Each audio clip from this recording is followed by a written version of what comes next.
ওনার সকালে সকালে ইনসুলিন নেয় নাই দেখতেই সমস্যা হয়ে গেছে। তাই আমি সব সময় ডাকছি যে এইভাবে জানি মরে, এইভাবেই মরছে। দাদুর কোলে ওটা, দাদুর কোলে ওঠ। বাড়িতে না আমার মাথার উপর দিয়ে এই আটখান উপরে উঠাইতে কি ভগবান কোন অমঙ্গল হবে না কম না। হাত তো এখন কি সোজা করে রাখতে হবে নাকি? এক মিনিট থাকলেই হয়। আমি তো ভাবি নাই যে বাবু মরে যাবে। আল্লাহ মানে পুরাই আমি খাওয়াইছি, পায়খানা করছে, মুছাই দিছি, মনে করে বল ছিল না আমার কোনো আছে।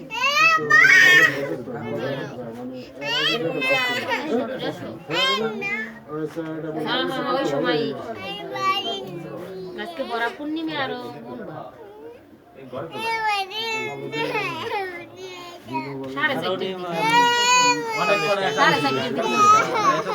সুদর্শন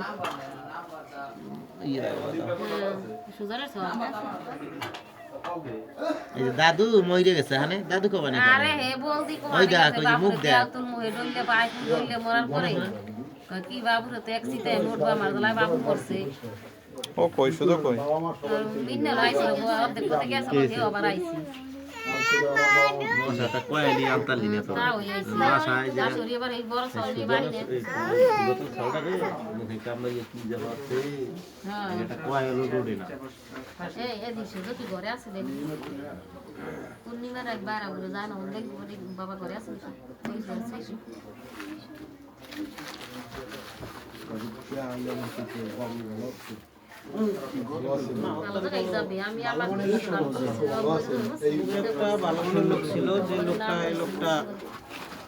ভালো জায়গায় যাবে এটাই স্বাভাবিক।